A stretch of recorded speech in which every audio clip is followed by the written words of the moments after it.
Este podcast é uma produção Reverber.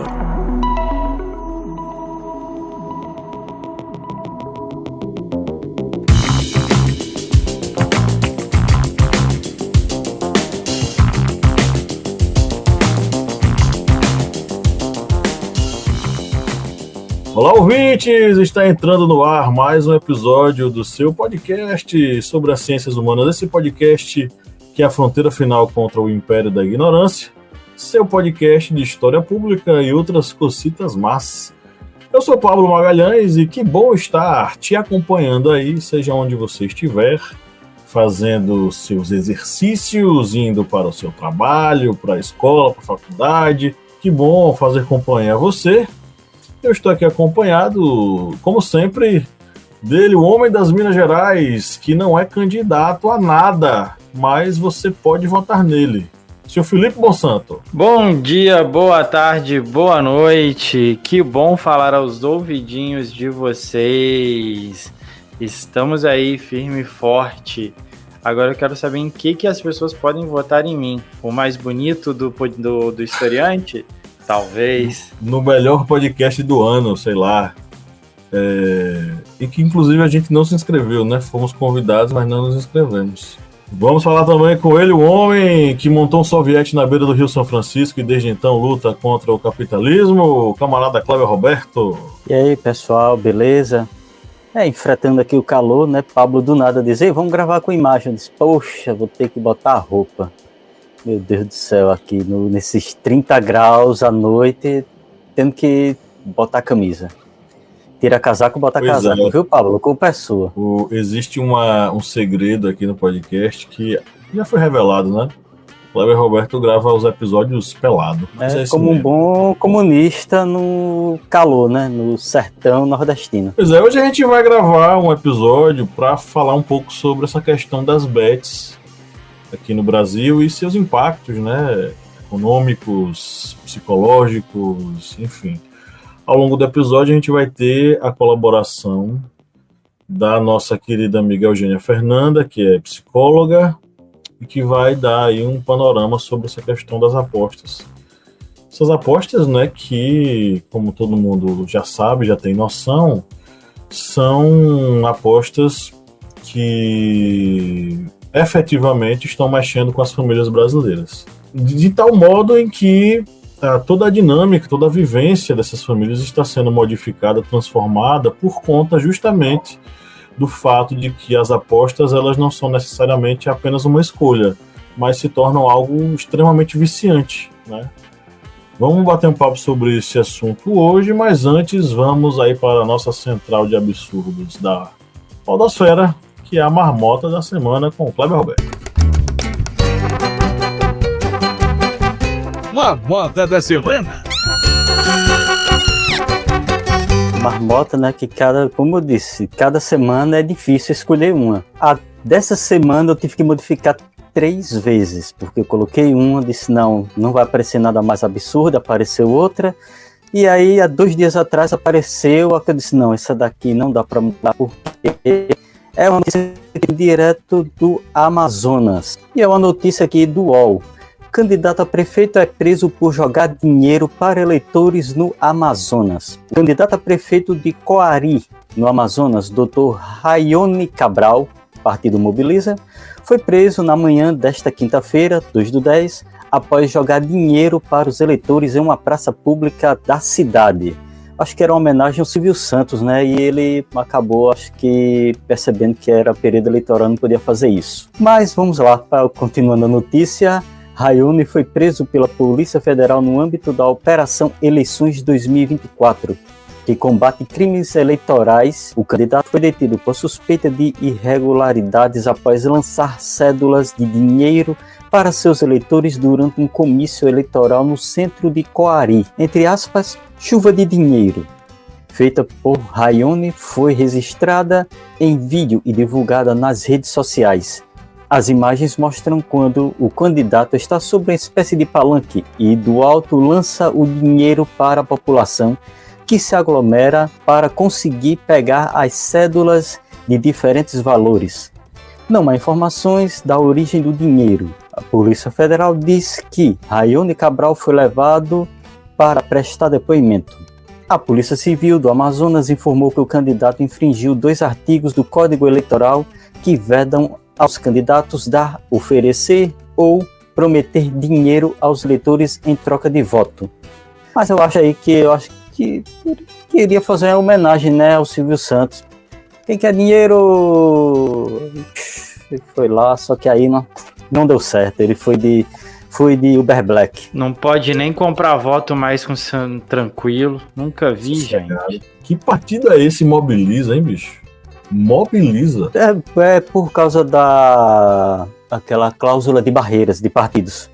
Partidos muito pequenos, eles acabaram ou sendo extintos ou se fundindo. E aí surgiu, acho que aqui em Petrolina tem um Agiliza, Mobiliza, Republicanos. Mobiliza parece nome de aplicativo. E novo, parece nome de novo. Mobiliza aqui no Sudeste, não sei se tem na cidade de vocês, mas aqui em Alfenas, aqui na região, tem a Mobiliza, que é uma locadora de carro. Mobiliza? Não, aqui é tem várias aqui, na verdade. Aqui em Maceió, amigo, o negócio da burguesia é carro para alugar.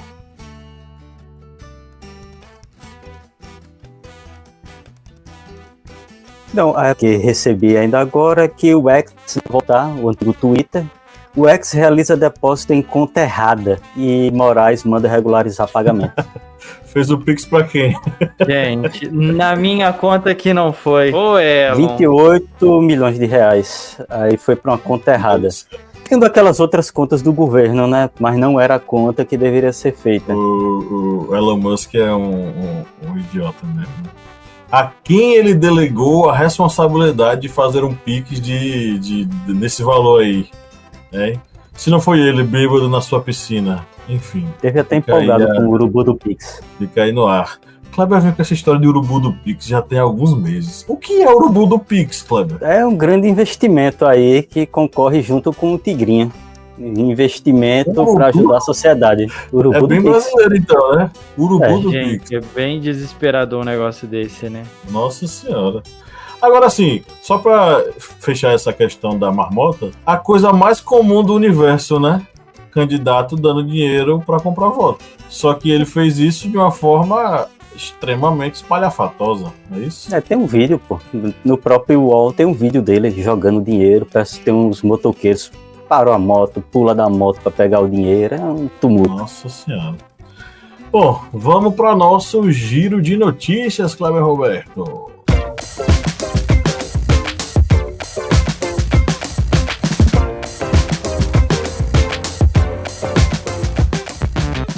E vamos começando aqui com a notícia da Agência Brasil. Beneficiários do Bolsa Família gastam 3 bilhões em bets em agosto. Parte dos recursos dos programas sociais estão indo parar nas casas de apostas. Segundo nota técnica elaborada pelo Banco Central, os beneficiários do Bolsa Família gastaram 3 bilhões em bets, empresas de apostas eletrônicas, via Pix em agosto de 2024. O levantamento foi feito a pedido do senador Omar Aziz, do PSD Amazonas, que pretende pedir à Procuradoria-Geral da República, PGR, que entre com ações judiciais para retirar do ar as páginas das casas de apostas na internet, até que elas sejam regulamentadas pelo governo federal. Segundo a análise técnica do BC, cerca de 5 milhões de beneficiários, de um total aproximado de 20 milhões de reais, fizeram apostas via Pix. O gasto médio ficou em R$100. Dos 5 milhões de apostadores, 70% são chefes de família e enviaram apenas em agosto 2 bilhões às bets, cerca de 67% do total de 3 bilhões. Brasil de fato. Vício em bets. Homens jovens e pessoas com histórico de problemas de saúde mental são grupos mais vulneráveis. Nesta semana, o Banco Central divulgou um levantamento que mostra que os brasileiros estão gastando cerca de 20 bilhões por mês com apostas online. Esse tipo de aposta vem comprometendo a renda das famílias, mas afeta também a saúde mental da população. Em entrevista ao do Brasil desta quinta-feira, 26/9, Caio Parada Cabral, doutor em Psicologia do Desenvolvimento, explicou que o maior risco das apostas online é o desenvolvimento do vício, que pode gerar altos níveis de ansiedade, depressão, comportamentos agressivos e até comportamentos suicidas. Cabral afirma que pessoas de baixa renda estão entre as mais vulneráveis aos impactos na saúde mental causadas pelas bets. Site Terra. Brasil vive epidemia de vício em apostas online. Especialistas apontam que regulamentação impulsionou bets no país e vem aumento da prática como questão de saúde pública. É preciso ficar atento para comportamentos que indicam vício. Abre aspas, perdi todo o meu salário para o Tigrinho, do mês retrasado para o mês passado. O salário caiu na conta e foi tudo embora em questão de um dia e meio, fecha aspas, disse o mineiro Gustavo Martins, de 28 anos, em uma postagem nas redes sociais em julho desse ano. A publicação, segundo ele, foi um alerta para quem cogita entrar nesse universo de apostas esportivas. Seu primeiro contato com as bets foi há 2 anos, em uma brincadeira com amigos. No entanto, a vontade de ganhar cada vez mais fez com que o mineiro se tornasse dependente dos jogos de azar. Abre aspas. Quando eu comecei a ganhar dinheiro, a sensação era de total euforia, satisfação e prazer. Comecei com jogos de todos os tipos nas casas de apostas, fecha aspas, contou a DW. Migalhas. CNC aciona STF contra a lei das bets por risco à saúde financeira. A CNC, Confederação Nacional de Comércio de Bens, Serviços e Turismo, ingressou com uma ação no STF questionando a constitucionalidade da Lei 14.790 de 23, conhecida como Lei das Bets, que regulamenta as apostas esportivas de cota fixa no Brasil. A entidade solicita a suspensão cautelar da eficácia da norma até que o mérito da ação seja julgado, alegando que a legislação contribuiu para o aumento do endividamento das famílias brasileiras e afeta negativamente o setor varejista. Na petição, a CNC argumenta que a legalização das apostas esportivas online, sem a adoção de políticas públicas eficazes para combater o vício em jogos, tem levado a um aumento descontrolado de dívidas entre a população, especialmente entre as mais vulneráveis financeiramente. De acordo com os dados apresentados, mais de 33 milhões de brasileiros em situação de vulnerabilidade já fizeram apostas, sendo que 22 milhões apostam mensalmente, comprometendo 20% do orçamento familiar. E para fechar, Folha de Pernambuco. Vício em aposta online é uma pandemia, diz ministra da Saúde. A ministra da Saúde, Nízia Trindade, afirmou nesta sexta-feira, 27 de setembro, que o vício em apostas online, conhecidas como bets, é uma pandemia.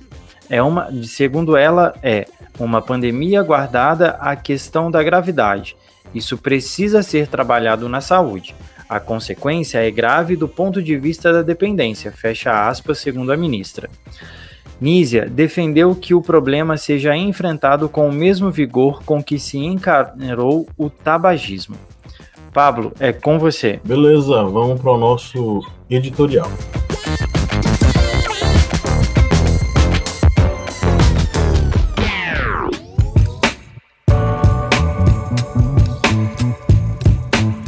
A princípio parece ser uma grande brincadeira. Quem vai ganhar a partida de futebol? Quantos gols os times farão? Quem vai levar a taça do campeonato desse ano? Inúmeras vezes eu vi meu pai, em mesa de bar nos anos 90, apostar resultados com demais amigos, entre provocações, risos e alguns trocados em disputa. Hoje a aposta da mesa de bar ganhou outra proporção e outros desdobramentos. O advento das bets, empresas de apostas que atuam em rede e recebem valores de usuários em todo o mundo, colocou a outrora prática popular local em um patamar de negócio altamente lucrativo. Para quem? Não é para o trabalhador, é óbvio, né? O fenômeno das apostas esportivas tem um impacto devastador sobre as famílias trabalhadoras, especialmente as de baixa renda, como evidenciado pelos recentes dados do Banco Central. Em agosto de 2024, Beneficiários do Bolsa Família destinaram impressionantes 3 bilhões às casas de aposta, dos quais 2 bilhões vieram diretamente dos chefes de família. Esses números mostram que as promessas de enriquecimento rápido estão corroendo os orçamentos familiares, agravando a já delicada situação econômica de milhões de brasileiros. As apostas oferecem uma ilusão de ganho fácil, especialmente para aqueles em situação de vulnerabilidade financeira que veem nas bets uma saída para suas dificuldades. No entanto, as possibilidades de lucro são ínfimas e a maior parte do dinheiro acaba concentrado nas mãos das plataformas. O Banco Central estima que 15% de todo o volume apostado permanece com as operadoras, resultando em um lucro expressivo para essas empresas, enquanto a maioria dos jogadores perde mais do que ganha. Esse ciclo de perdas aprofunda a crise financeira das famílias mais pobres, que em muitos casos utilizam o pouco dinheiro que têm em busca de uma solução desesperada para seus problemas econômicos. A situação se torna ainda mais alarmante quando percebemos que grande parte desses recursos vem diretamente de programas sociais como o Bolsa Família. Esse programa, criado para garantir um mínimo de dignidade e segurança alimentar às famílias em situação de pobreza, está sendo minado pelo vício em apostas. A transferência de bilhões de reais para as plataformas de bet não apenas drena recursos destinados ao bem-estar das famílias, mas também compromete o efeito redistributivo do Bolsa Família, uma das principais ferramentas de combate às desigualdades no país. Diante desse cenário, o governo tem discutido medidas para proteger os beneficiários do Bolsa Família das armadilhas das bets.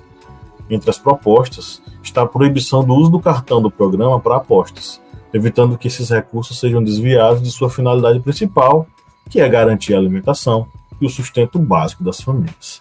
Além disso, o Ministério da Saúde planeja desenvolver programas de tratamento para dependentes de jogos, em uma tentativa de mitigar os danos sociais e psicológicos causados por aquilo que é um vício. As apostas esportivas, ao se tornarem uma atividade massiva, estão exacerbando a concentração de renda e corroendo os ganhos sociais obtidos por meio de políticas de redistribuição. E qual é o resultado disso? Uma economia ainda mais desigual, famílias empobrecidas e presas a um ciclo de perdas e endividamento.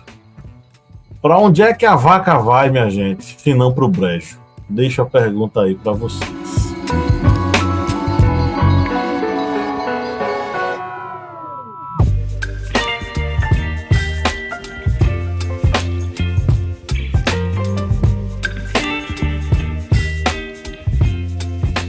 Eu acho que essa vaca vai cada vez mais para o brejo à medida que nós temos, nesse momento, uma influência muito grande dessas casas de apostas dentro do cenário político. Se no primeiro momento, quando houvesse a regulamentação, mas infelizmente foi uma regulamentação dentro do governo Temer, aí a gente sabe o desastre que foi uma regulamentação bem no estilo neoliberal, né? O mercado se regulamenta sozinho, normalmente. Só que aí a gente viu, né? A gente está vendo como está sendo essa regulamentação que o mercado se autogeriu nos últimos anos, principalmente no governo Temer, no final do governo Temer, e no governo Bolsonaro, quando as casas de apostas elas tiveram literalmente um boom de crescimento dentro do Brasil. E agora elas se tornaram centro de uma arrecadação que, em primeiro momento, pessoas podem até achar não é uma arrecadação alta, a arrecadação do governo é em torno ali de 3 bilhões de reais, mas e a saúde mental dessas pessoas? E o gasto que o governo vai ter com tratamento psicológico, psiquiátrico, com medicamentos, muitas vezes, porque muitas pessoas se tornam extremamente viciadas nesses jogos, nessas apostas online. E, além disso, mão de obra, que muitas vezes são pessoas que deixam de trabalhar, simplesmente não conseguem mais trabalhar, ficam ali naquele vício como se fosse uma dependência a um químico, algo assim, a um produto ilícito, uma droga ilícita. Mas, infelizmente, nesse momento, quando o Pablo disse a vaca indo para o brejo, acho que já foi e dificilmente a gente consegue tirar. porque a influência delas é muito grande, o poder delas é muito grande. Agora mesmo, nessa semana dessa gravação, o governo emitiu a lista das casas de apostas autorizadas a funcionar no Brasil. Gente, é quase 200 casas de apostas, 193. Ou seja, olha só o alcance que eles vão ter sobre as pessoas. E muitas vezes é nisso aqui, ó. Antes a pessoa poderia, por exemplo, dizer, não vou na casa lotérica, tal, fazer aposta, é longe de casa, a fila. Eita, vou apostar não. E ainda tem aquela coisa a lotérica, é aquela aposta que você faz uma aposta na segunda-feira e o resultado sai na quarta. A pessoa, vou comprar o vante aqui, perder. Já as bets, as apostas online, é ali de minuto a minuto. E jogo mesmo, você pode apostar em tudo do jogo. Você aposta pênalti, você aposta quantos escanteios vai ter, quantas faltas vai ter, quantos cartões amarelos, quantos cartões vermelhos. Da Austrália para cá, você pode ficar apostando em vários tipos de jogos. Na Austrália, no Japão, na Índia, Oriente Médio, África, Europa, América do Sul, América do Norte. Ou seja, o vício não vai ser somente no jogo do tigrinho, aviãozinho, foguetinho, que esse daí também causa esse vício. Mas também tem o vício desse na área dos esportes, em que a pessoa pode ficar 24 horas por dia apostando em vários tipos de esportes. Ou seja, o trabalhador ele está literalmente cercado por esse problema, que eu acho que infelizmente só tende a aumentar. Eu concordo, eu acho que a gente está num nível de gravidade tão alta nessa oferta desses jogos, né, na possibilidade dessas apostas, que tem causado muitos problemas para a sociedade, e eles são muito inteligentes para isso, né? Todo o trabalho que é feito de programação, todo o trabalho que é feito para a configuração desses jogos é para se tornar o front-end, né, que é a página inicial ali do joguinho, atrativo, com musiquinha, com brincadeira, né, tem toda uma regra psicológica ali para poder trazer a pessoa para isso, né, um jogo psicológico totalmente para poder trazer para isso. E aí tem aquela questão que você tem, eu estava até durante essa semana, eu acho que por a gente conversar um pouquinho no grupo a respeito do episódio, começou a aparecer algumas propagandas para mim em vídeos, algumas coisas assim no Instagram, em rede social, falando, se você entrar nesse joguinho agora, você ganha R$20 de crédito, que não sei o que, coisa e tal. E para uma pessoa que muitas das vezes precisa de uma renda extra, precisa de um dinheiro a mais, precisa de alguma coisa, isso é muito atrativo, né? Isso é muito chamativo. E tem uma outra coisa, até pensando na lógica, se a gente parar para olhar, como que isso tem sido usado também por influencer. A gente viu há algum tempo atrás a VTube e outros influencers digitais aí sendo contratados por esses joguinhos, sendo contratados por essas empresas para divulgação e falando que está ganhando, que está rendendo, tudo, enfim. E esse público, esses influencers, geralmente eles têm seguidores jovens, pessoas que estão ali começando a vida, adolescentes, tudo, que tem o sonho de ser influencer, que tem o sonho de crescer, de ficar rico, aquela coisa, e vê na referência, no ídolo, né, na pessoa, e aí sem qualquer juízo de valor, vendo na pessoa que confia, que segue, que acredita no trabalho daquela pessoa, uma possibilidade de chegar ao status que ela chegou, tudo através disso. Então, é muito perigoso, é uma questão muito perigosa. Então, eu acho que ela abrange um espaço muito grande. Principalmente as pessoas que precisam de uma renda extra, estão com dificuldade, estão passando por alguma situação, jovens que seguem esses influencers e o uso da imagem dessas pessoas famosas para isso, e a dinâmica que é usada, né? Então, assim, é algo muito complexo e é algo que realmente precisa ser tratado como saúde pública, ser tratado da maneira que regulamentada de uma maneira séria, tratada de uma maneira séria para que não cause mais danos além do que já tem causado até agora. Sem dúvida.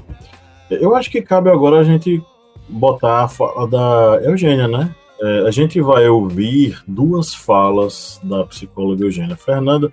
Eugênia já esteve aqui, a nossa colega, a nossa companheira, colabora regularmente aqui com o Historiante.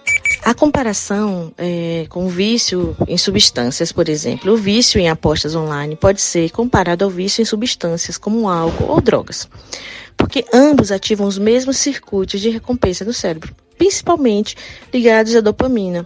No entanto, diferem em alguns aspectos. Por exemplo, substâncias químicas externas. No vício em apostas não há o consumo de substância física. Claro, né? O que ocorre é uma mudança do comportamento e no padrão de pensamento da pessoa. E o prazer está mais vinculado ao processo de ganhar ou à antecipação da vitória. E as consequências físicas, o que pode trazer diretamente como a abstinência mesmo. No vício em apostas, as consequências são mais psicológicas e sociais, como dívidas, perda de relacionamentos, ansiedade e depressão. A busca de ajuda psicológica, sim, é uma opção muito, muito importante para quem deseja se desvincular desse problema, né? Porque, na verdade, o vício em jogos é um problema também. Então, grupos de apoio, como jogadores anônimos, pode ser uma alternativa, assim como terapia e, em outros casos, uma ajuda também psiquiátrica. O vício em apostas online, psicologicamente, é explicado como uma forma de transtorno, de controle de impulsos ou de comportamento, muitas vezes enquadrado como, entre aspas, jogo patológico ou transtorno de jogo. Esse tipo de vício envolve a incapacidade de resistir à vontade de apostar, mesmo sabendo das consequências negativas. Fatores psicológicos e neurológicos contribuem para esse comportamento. Primeiro, o sistema de recompensa. A dopamina, um neurotransmissor associado à sensação de prazer e recompensa, é liberada durante a expectativa de ganhar, mesmo quando a pessoa perde. O cérebro associa o jogo à possibilidade de vitória futura, alimentando o ciclo viciante. 2. O comportamento compulsivo. Como as apostas online oferecem recompensas de maneira intermitente e imprevisível, isso pode intensificar a dependência, pois o indivíduo continua apostando na esperança de ganhar, o que reforça o comportamento compulsivo. 3. Fatores psicológicos. Baixa autoestima, dificuldades emocionais, busca por emoções fortes e a necessidade de escapar de problemas ou sentimentos negativos podem pressionar a pessoa a continuar apostando. É uma questão de, como a gente vem comentando, de saúde pública, né? A gente não pode mais encarar as apostas e a recorrência nas apostas como algo simples. Eu acho que vocês já ouviram alguém falar, mas se acha a aposta errada, é só não apostar, né? Só que assim, uma vez que a pessoa entra nas apostas, é um caminho meio perigoso e complexo para você retornar, né? Porque aí você vai, aposta, perdeu X. Não, se eu jogar na próxima, eu recupero aquilo que eu perdi. Joga, perde mais. Não, mas se eu jogar mais uma vez, eu vou conseguir recuperar aquilo que eu perdi. Perde de novo. E assim vai. Então, é um ciclo sem fim, né? Você não... É difícil quebrar esse ciclo, né? Ainda tem a questão do algoritmo, né? Que muitas vezes favorece ao vício. Você estava falando aí, aposta, perde, muitas vezes ali no meio desse perde, ganha. Aí a pessoa, ganhei, poxa, ganhei, vou ganhar de novo. Aí ganha uma segunda vez, diz, pronto, agora vou recuperar tudo, vou apostar tudo que eu ganhei, aí perde. Não, se eu ganhei uma vez, eu ganho de novo. E aí a pessoa está presa aí no ciclo. Muitas vezes ganha um valor alto, mas o vício ali é tão grande que a pessoa imagina que pode ganhar 10 vezes mais aquilo que ela ganhou. E muitas vezes acaba perdendo valores exorbitantes, porque não consegue mais sair daquele ano. E como o Felipe bem disse, as próprias plataformas fazem tudo ali para ser algo atrativo. O tigrinho, o foguetinho, é tudo colorido, bonitinho, tal, atrativo, a musiquinha. É algo que faz com que a pessoa fique com aquele, digamos... Eu não queria usar vício, mas com aquela sensação de prazer. Isso, seria essa a palavra. É uma dependência, né? Gera uma dependência. Isso. Exatamente. Aí a pessoa fica com aquele prazer de ficar ali, poxa, tudo tão é legalzinho aqui e tal, e eu vou ganhar dinheiro, só que aí a pessoa não vai ganhar dinheiro, a pessoa vai perder, e muitas vezes perde até a saúde nisso. E a Eugênia, ela fala uma coisa que é muito interessante, que é a respeito da dopamina, né, do efeito que aquilo causa, daquela sensação de prazer e daquela sensação de competição, de olha, eu posso ganhar, eu consigo ganhar, eu posso fazer isso, eu quero fazer isso. E a gente precisa, né, assim, não sou da área, mas pouco que eu já li e que a gente entende, a gente precisa da dopamina para ficar bem, a gente precisa daquilo de estímulo, né? Então a pessoa recebe aquele estímulo e aquilo se torna viciante, a pessoa quer mais e quer mais, e isso vai criando uma dependência que muitas das vezes não tem volta. É algo que é muito complicado de fazer. Às vezes, para quem é de fora e vê aquilo lá, como o Pablo falou, é só parar, mas não é, né? Aquilo chama muito atenção, e isso me lembra muito, não sei quantos de vocês tiveram, né? Eu acho que o Pablo e o Kleber tiveram também. Não era uma questão de valor, não se competia isso com valor, mas existia uma questão nos anos 90, uns joguinhos de cobrinha, uns joguinhos de coluna que você preenchia, e as pessoas ficavam viciadas naquilo. Você tinha aquilo durante o dia, tinha pessoas que ficavam viciadas naquilo o dia todo, e aquilo já não valia dinheiro, e você já tinha um certo vício, você já tinha uma coisa ali focada naquilo, e ainda mais com questão de valendo dinheiro, né? De ter a possibilidade de um lucro, ter a possibilidade de render alguma coisa, de ganhar alguma coisa. Então é algo que é muito complexo, e principalmente, aí eu volto até naquilo que eu falei na primeira, que o Kleber trouxe na primeira inserção, que o Kleber trouxe aqui agora, a questão das musiquinhas, dos gráficos, daquela coisa coloridinha, bonitinha. Aquilo ali é uma forma também de viciar cada vez mais crianças e jovens, né? Eu nem vou caminhar por essa questão psicológica, tá? Eu vou me atentar mais à questão mesmo histórico-social. Porque, assim, essa questão das apostas não é uma coisa nova em nosso país. A gente já tem uma cultura de apostas que é antiga e que também passou por processos de corrupção, enfim. Eu vou tentar abordar aqui brevemente, mas assim, o que é que a gente está vendo? As bets, elas fazem um processo de, a gente pode colocar como roubo. Porque o que acontece? Com o Bolsa Família é um programa de distribuição de renda. Ele existe para que parte da riqueza no Brasil ela seja redistribuída entre as famílias trabalhadoras.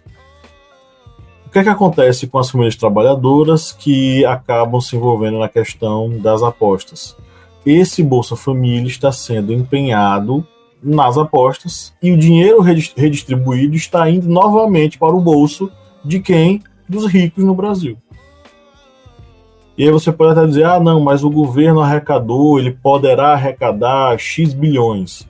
Mas, na verdade, no final das contas, não é uma riqueza que está sendo gerada. Não há uma riqueza, uma produção de riqueza. Nada foi criado, né? O Eduardo Moreira, lá do ICL, ele é bem assertivo. Tem um documentário bem interessante, produzido pela ICL, que fala justamente isso. Esse dinheiro das bets, esses bilhões, eles são necessariamente puro roubo do dinheiro redistribuído para as famílias. Porque você não viu riqueza nenhuma sendo produzida. O governo arrecadou tantos bilhões, mas qual foi a riqueza produzida, qual foi o valor produzido por esse dinheiro? As bets não produzem nada, elas destroem, elas roubam apenas. Então a gente está diante aí de um processo que, se averiguar bem, é um processo de lavagem de dinheiro. E aí você vai ter, na história do Brasil, uma série de exemplos de como essa questão das apostas sempre esteve envolvida em roubo, em maracutaia, em esquema de corrupção. Na ditadura militar, que as viúvas aí dizem que não teve corrupção, nós tivemos a máfia da loteria esportiva. A loteria esportiva era um local onde o pessoal votava, escolhia o placar da rodada, não era só o placar. Não sei se Kleber lembra, e se tiver lembrança e informação também pode informar, mas você tinha uma cartelinha, e nessa cartelinha você escolhia o placar dos jogos, salvo engano, o número de cartões que cada time iria receber, salvo engano, quem que ia marcar o gol, e entregava essa cartelinha lá na loteria esportiva da Caixa Econômica. E a loteria esportiva era respaldada pela Caixa Econômica Federal. Só que o que acontece? Teve uma reportagem encabeçada, salvo engano, vou até dar uma olhadinha aqui, salvo engano, foi pelo Juca Kfouri e por um jornalista chamado Sérgio Martins. Como é, Kleber? Foi pelo Juca Kfouri mesmo.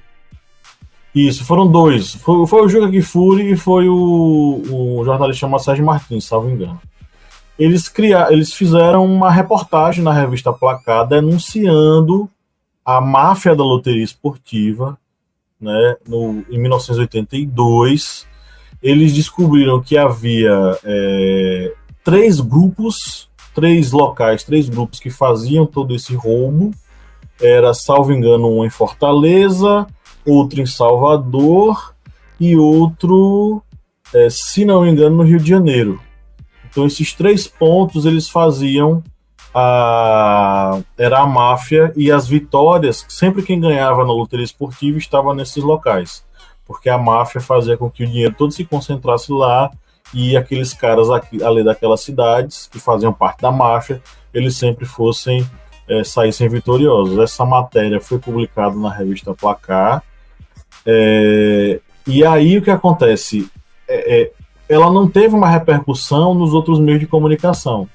Por exemplo, a Globo não passou uma matéria especial denunciando a máfia da loteria esportiva. Por quê? Porque no Fantástico existia um quadro de uma zebrinha que ela dava os resultados da rodada, que era uma espécie de parceria, patrocínio, enfim, com a loteria esportiva da Caixa. Então, a Globo não repercutiu porque isso ia pegar mal para eles. Pelo contrário, eles caíram em cima da revista Placar, vários processos, em cima do Juca Kfouri, em cima dos outros jornalistas envolvidos, enfim. Só que no final das contas, eles conseguiram se livrar das acusações, das denúncias, e conseguiram fazer com que, de fato, essa informação chegasse a muita gente, né?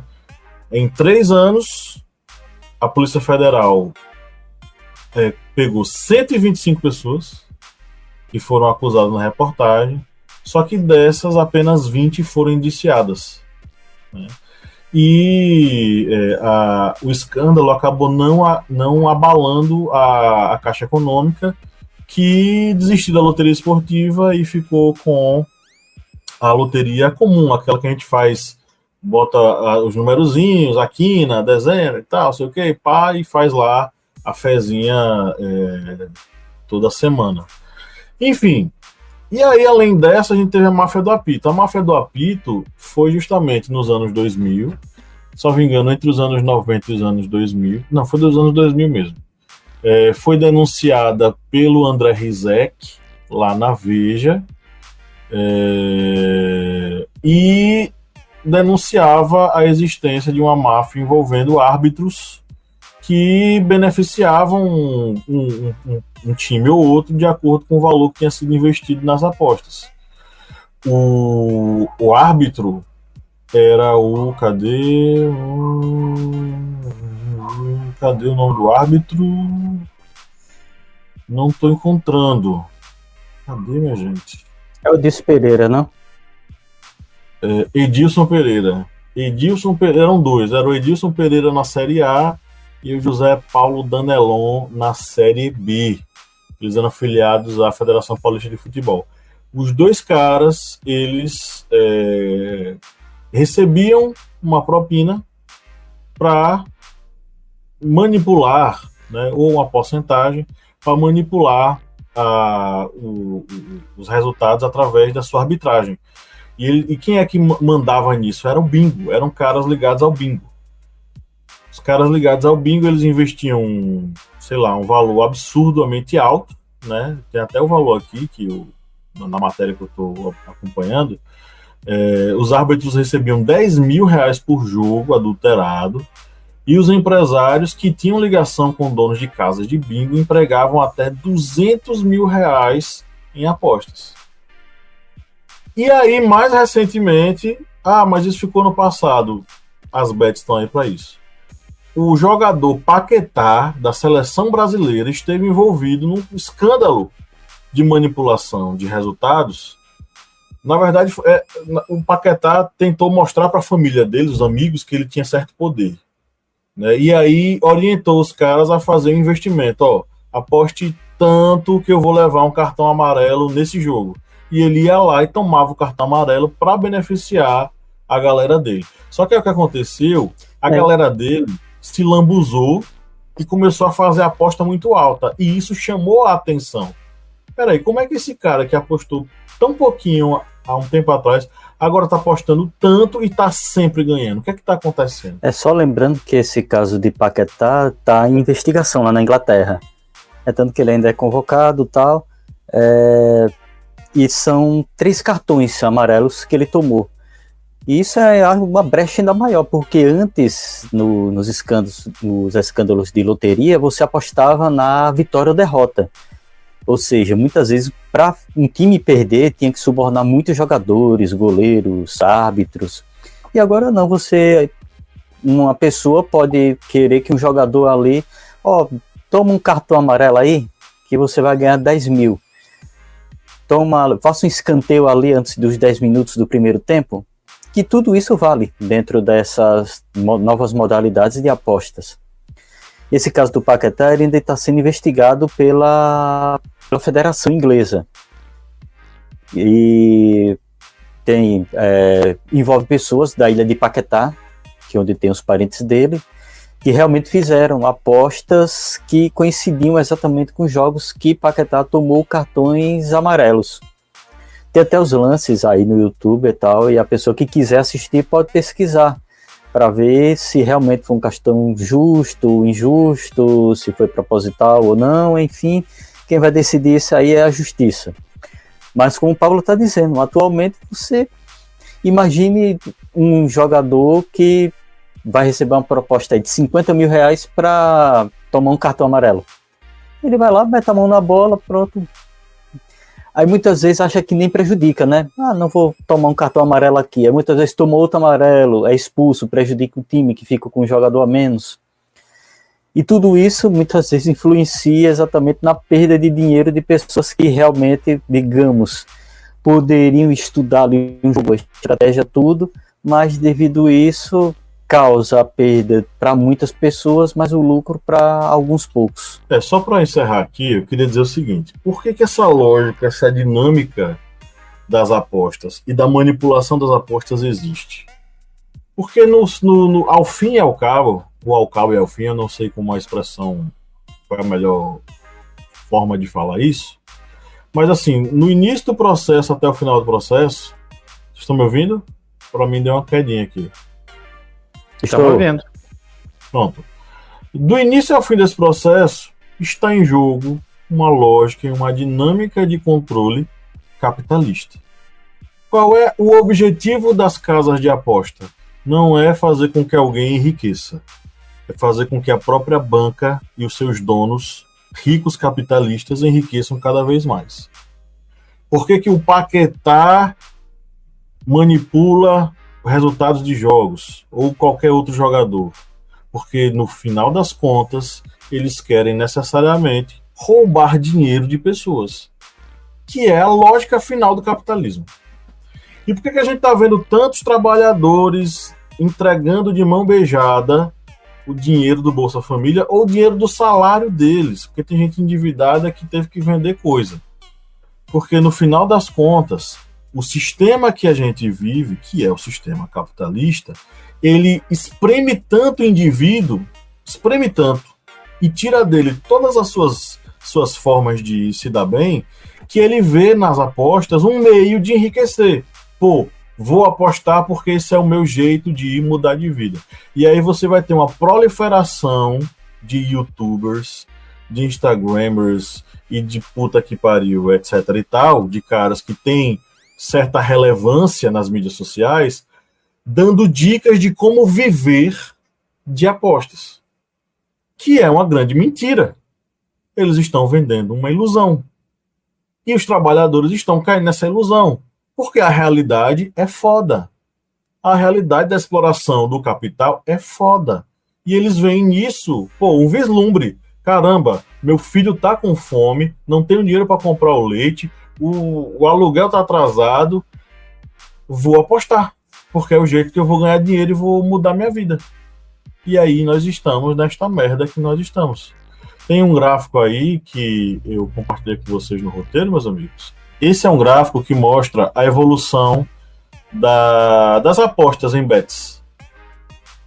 No caso, os sites mais acessados por país. E vocês veem que lá em cima tem o ano, tá? Estamos em 2015, 2016 agora. O Brasil não aparece. Só que aí, em 2018, vai acontecer uma mágica. Nós nos tornamos, em 3 anos, o país em que há mais acessos em sites de aposta. O país que mais usa sites de aposta. Com folga. Com folga. Vocês estão vendo aí, né? Olha a surra que a gente dá no Reino Unido, que inclusive, historicamente, é um dos países, na verdade, a Inglaterra, é um dos países em que a aposta ela faz parte de certo traço cultural da população. Aposta-se sobre tudo.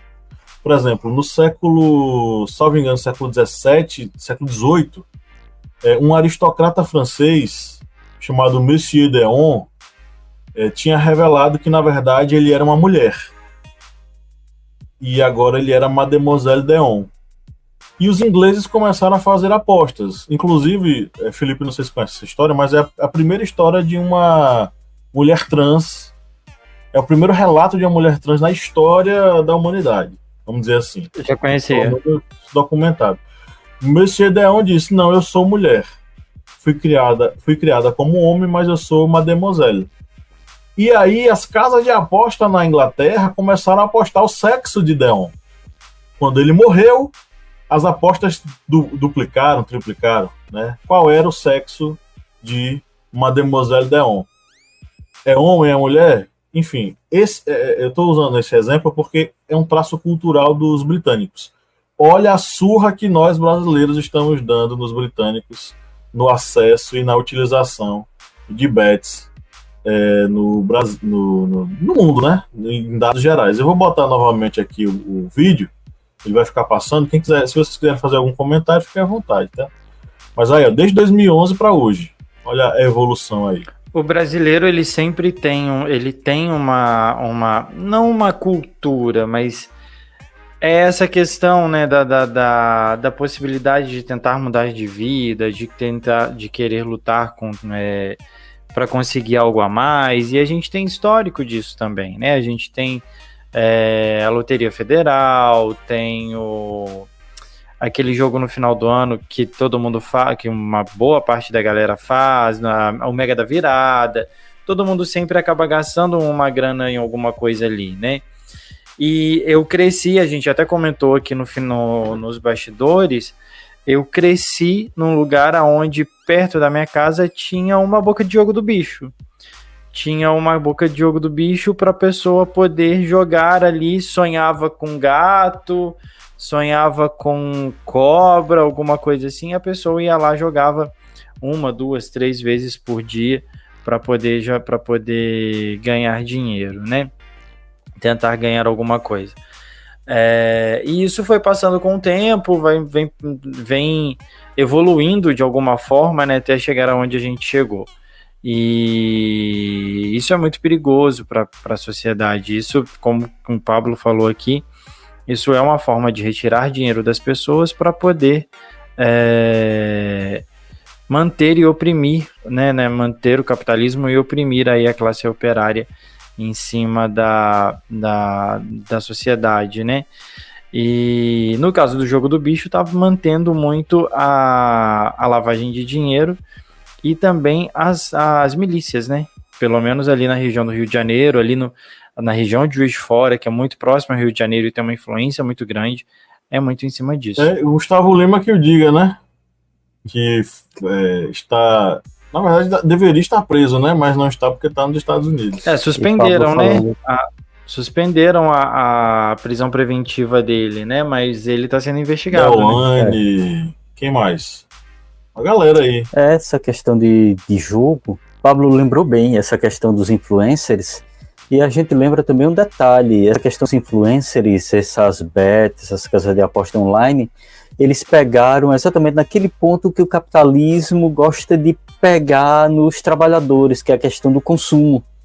Você sempre vê, quando vai falar alguma denúncia, alguma reportagem sobre algum influencer que está sendo investigado, ele sempre está ostentando muitos bens ali, o carro do ano, o tênis mais caro que foi lançado, o celular do ano, o lançamento da moto do ano.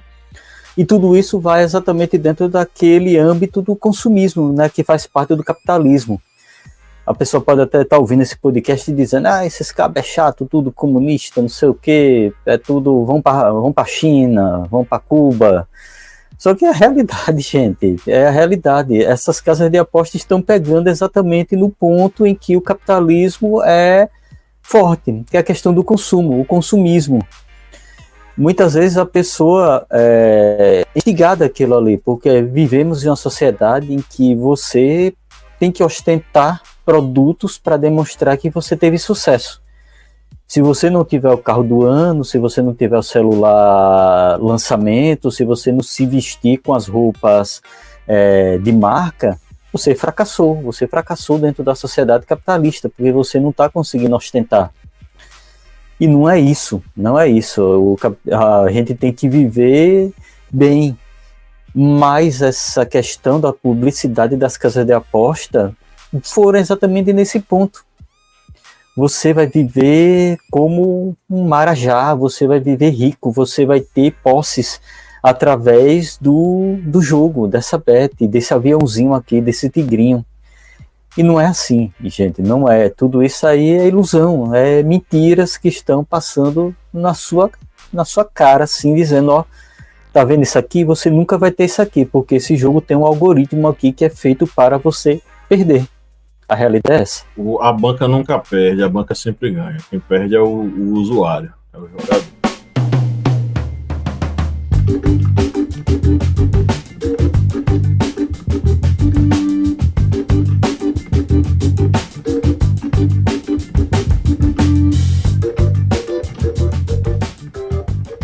Bom, meus amigos, vamos para o nosso quiz, porque senão vai ficar tarde demais. Felipe Monsanto, no último episódio, qual foi a pergunta que nós deixamos para os ouvintes? A pergunta foi: quantas pessoas foram diretamente afetadas pelas queimadas no Brasil em 2024, segundo estimativas da Confederação Nacional dos Municípios, a CNM? E a resposta certa para quem mandou mensagem, para quem respondeu lá, era a opção B, 10 milhões de pessoas. E ainda tem um comentário aqui a respeito disso. As queimadas de 2024 impactaram diretamente 10 milhões de pessoas no Brasil, segundo estimativas da CNM. Esse dado demonstra não apenas os danos ambientais, mas também as sérias consequências para a saúde pública. Bem complicado aí, ainda a gente tem algumas consequências dessas queimadas até hoje, pelo menos aqui no Sudeste, né? E se você acertou a letra B, o prêmio para você que o Kleber tá mandando aí na sua casa é uma fotocópia da costela quebrada do excelentíssimo Pablo Marçal. Um prêmio que é imperdível. Kleber Roberto, para quem acertar hoje, qual vai ser o prêmio que a gente vai mandar? O prêmio dessa semana é um concorrente do nosso glorioso Urubu do Pix, né? Nosso grande Urubu do Pix aí que concorre juntamente com o Jogo do Tigrinho e Jogo do Bicho para animar o bolso das pessoas. E nós vamos mandar, para você que acertar o nosso quiz, vamos mandar uma tabela atualizada do Robô do Pix. Isso mesmo, essa grande novidade aí que gosta de angariar o dinheiro das pessoas mais sortudas, mais mais cientes do enriquecimento através aí do robô do Pix. E você vai receber em casa essa grande tabela. Pablo já quer uma, né, Pablo? Via Correios, né, Cleber? Via Correios. Vai ser receber tipo um telegrama. Tipo, sabe aqueles cardápios de lanchonete, aqueles trailerzinhos bem vagabundo? Que você pega o cardápio que é emplastificado, aquele plástico já meio surrado, meio, né, amassado. Vai chegar assim. Cheio de gordura. Cheio de gordura, enfim. Bom, meus amigos, a pergunta de hoje é a seguinte. Vamos lá. Considerando a crescente regulamentação das apostas esportivas no Brasil, qual a estimativa mais próxima do valor arrecadado em impostos pelo governo federal com essa atividade em 2024? Alternativa A, 3,4 bilhões. Alternativa B, 3,6 bilhões. E alternativa C, 3,8 bilhões.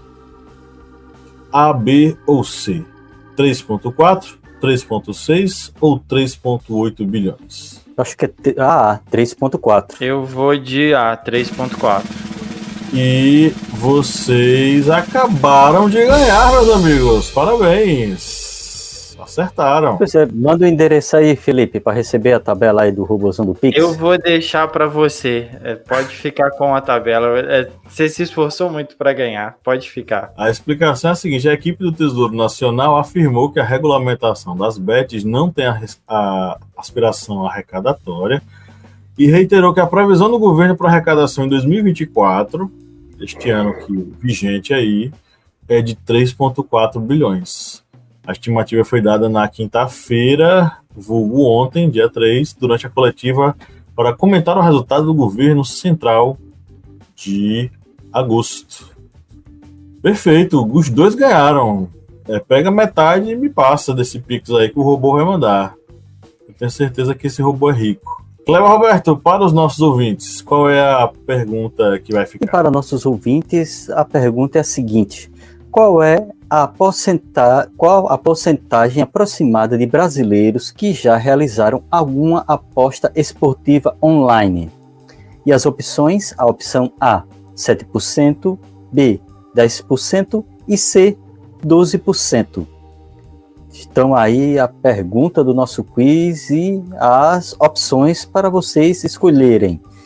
Escolham aí com moderação.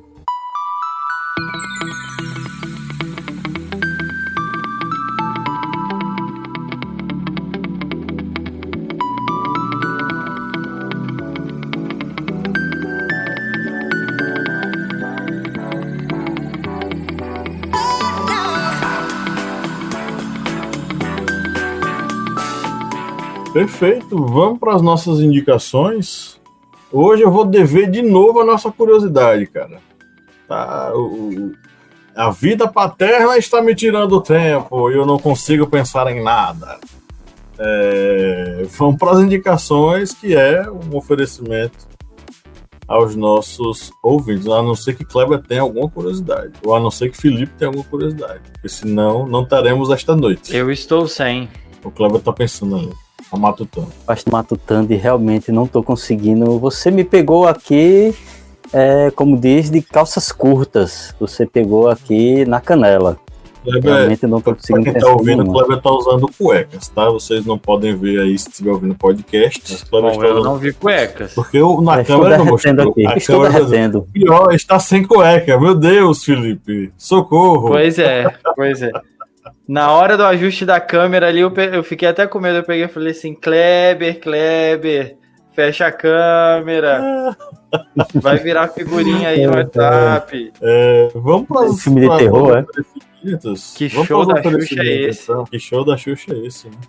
Vamos para os oferecimentos. Seja bem-vindo de volta, Bruno. A gente fica muito feliz que você esteja novamente conosco, esteja aqui participando com a gente, ajudando a gente a levar a palavra da sabedoria a cada vez mais longe e a cada vez mais pessoas. Muito obrigado, Bruno. E em especial essa semana as indicações ficam para você, fica num oferecimento para você. Um grande abraço, muito obrigado aí por voltar e a gente está muito feliz com isso, tá bom? Vou começar as indicações aqui então, já vou fazer as minhas nesse momento aqui. Na semana passada eu assisti um filme que me tocou muito, um filme muito bonito, chamado As Três Filhas. Eu descobri o filme porque eu sigo o Rodrigo Amarante, do Los Hermanos, e ele tá com a trilha sonora, ele tá como um dos responsáveis da trilha sonora desse filme, chamado As Três Filhas, que é da Netflix, e conta a história de 3 irmãs que recebem a notícia que o pai ele tá com câncer terminal e ele entra em cuidados paliativos. Essa entrada de cuidados paliativos faz com que as 3 filhas se reúnam na casa do pai e elas precisam ter como um acerto de contas a respeito da vida, né? Aprender a lidar com a perda, aprender a lidar com aquele momento ali de cuidado paliativo e de despedida, que é um momento bem complexo, é um momento bem pesado de se passar. E aí rola todo o filme a respeito, em torno das 3 filhas, nesse período de despedida do pai. É um filme lindo, traz várias reflexões sobre remorso, sobre a vida em si, sobre a história da família, tudo, enfim, vale bastante a pena. E também até um pouco nisso que a gente estava falando hoje a respeito de jogos de azar, eu vou indicar aqui, eu acho que a gente já indicou aqui no Historiante, o Vale o Escrito, que é o documentário que fala a respeito do jogo do bicho e da ligação dele com a milícia no Rio de Janeiro. Foi o Pablo que indicou, eu acho que ele está apontando aqui para quem está ouvindo. Ele já indicou, então eu indico novamente aqui, copio a indicação do chefe de algum tempo atrás. E de música, não tem como não indicar, e quem ainda não ouviu está errado, deve fazer isso quanto antes, e aí eu faço o exposed aqui do Pablo, que não ouviu ainda, novo álbum da Lineker, que tá maravilhoso, tá sensacional, e essa semana eu escutei repetidas vezes no replay aqui na minha casa, Febre, que é uma das músicas, né? É um sambinha ali que ela fez, um pagodinho ali que ela fez, muito gostoso. E Caju, que é a música de abertura do álbum e o nome do álbum novo dela, da Lineker. Então aí ficam as minhas indicações para essa semana. Perfeito. Eu vou fazer as minhas indicações também. Vamos lá. Para assistir, tem a série documental lançada pelo canal ICL Notícias, que é A Banca Sempre Ganha. São, salvo engano, 5 episódios, 4 ou 5 episódios, eu acho que eu assisti até o 4º, que fala um pouco sobre como as bets, elas representam um jogo sujo que não tá aí para ajudar ninguém, tá aí para, na verdade, roubar a grana da classe trabalhadora. Então, é uma série muito boa, sugiro que vocês assistam, está disponível no YouTube, de graça. Então bote aí, A Banca Sempre Ganha, ICL Notícias, que vocês vão encontrar conteúdo muito bom, tá? E para nossa playlist, vou sugerir, eu já sugeri ela aqui outras vezes, vou sugerir mais uma vez, é a cantora Agnes Nunes, salvo engano, baiana, uma cantora negra, latina, baiana, com uma voz muito bonita, que lançou recentemente um álbum que mistura soul music com uma pegada do funk norte-americano dos anos 80, só que, claro, com toda a transformação que a cultura brasileira lhe deu quando esse estilo musical chegou no Brasil e que ela se apropria muito bem, pois é uma das suas heranças musicais. E, claro, muito MP também. Então, Agnes Nunes, vou sugerir a música 2222, que ela fala 2222. Eu não tenho mais esse sotaque.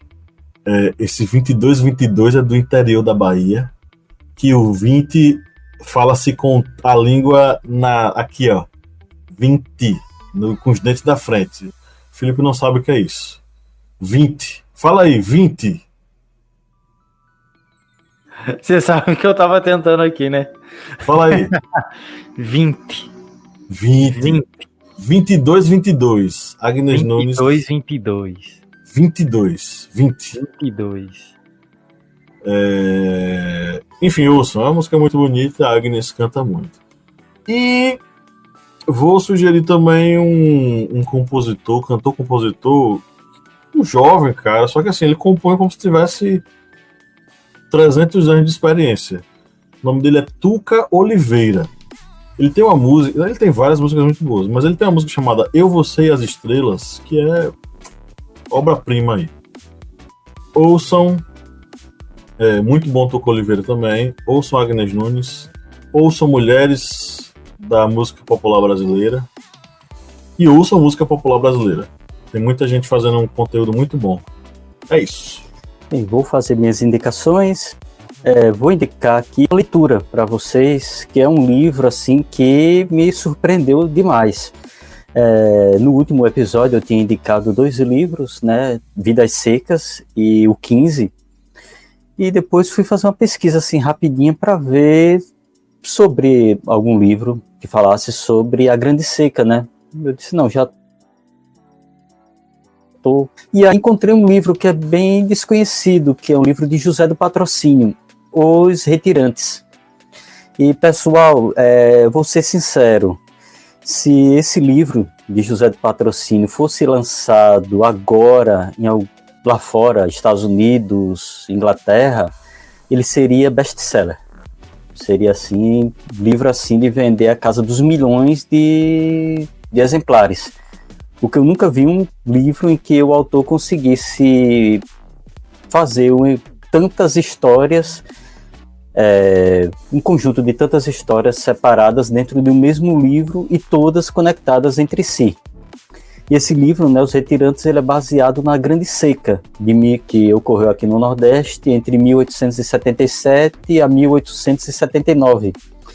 E ele tem vários personagens assim que você fica torcendo assim, ou muito a favor, como Eulália, ou outros personagens, como o Vigário Paula, que você fica torcendo para ele tomar um coice na cabeça.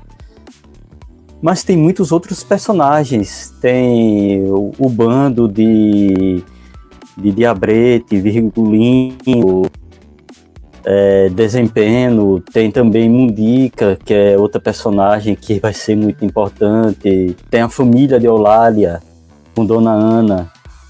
E esse livro tem vários trechos assim que são bem, digamos, pesados. São trechos que vão desde o infanticídio ao canibalismo. Isso mesmo. Então vai a minha indicação para vocês, Os Retirantes, de José do Patrocínio. Vocês não precisam tirar nenhum centavo, porque ele já está em domínio público. Vocês podem acessar o site dominiopublico.gov.br e ele já está lá disponível para download, porque ele foi lançado em 1889. Ou seja, já está em domínio público. Vocês têm as edições impressas também, que vocês podem adquiri-las, e vale a pena. É um livro excelente, que é baseado nesse momento tão desesperador na história do Brasil. Como indicar 2 músicas aqui da banda Viper, que aqui no final agora de setembro, agora, dia 27, teve o falecimento de Pete Passarel, que foi um dos fundadores do Viper, com seu irmão Ives e com André Matos. E vocês aí que gostam aí de ficar babando ovo de gringo, Viper é o fundador do heavy metal melódico, viu? Não é o Halloween. Halloween é uma banda muito boa, alemã e tal, mas o fundador, a banda que iniciou esse negócio chamado metal melódico foi o Viper. E vou indicar aqui as músicas Living for the Night e Soldiers of Sunrise. São 2 músicas aí do Viper, que lançou esse álbum, né? O Soldiers of Sunrise. Ele lançou, acho que uns 15 dias antes do Seventh Kiss, do Halloween. que é considerado aí por alguns babões de gringo como o primeiro álbum de metal melódico. Mas não vão nessa aí não. O primeiro álbum de metal melódico foi do Viper, é Brazuca. Esse título aí, ó, é nosso. Perfeito. A gente tem uma tradição boa, né, de heavy metal, né, Cleber? É, muito boa. Metal melódico, com Angra, Viper, Sepultura mesmo. Sepultura é referência lá fora, nesse crossover entre death e thrash. Tem algumas assim de brutal, tipo Crisium. Crisium aí, que também foi uma galera bem engajada aí no momento que o capitão aí tava querendo se reeleger, o pessoal do Crisium, mesmo sendo lá do sul, os caras não baixaram a cabeça pra fascista não, foram pra cima. E a gente tem essa boa tradição, né, aí, do heavy metal. Tem agora o Crypta, que é aí o quarteto, 4 meninas aí, que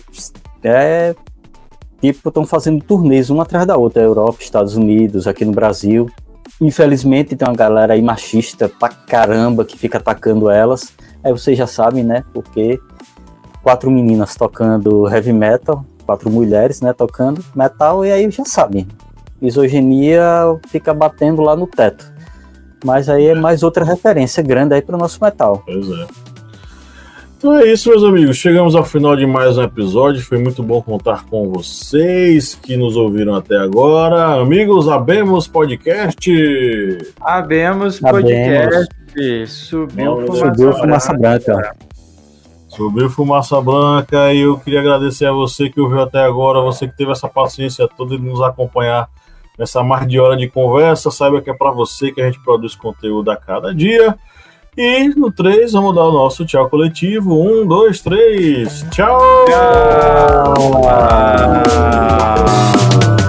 Como é que é Coração Dorama? É assim, é? Coração Dorama! Nunca sei fazer.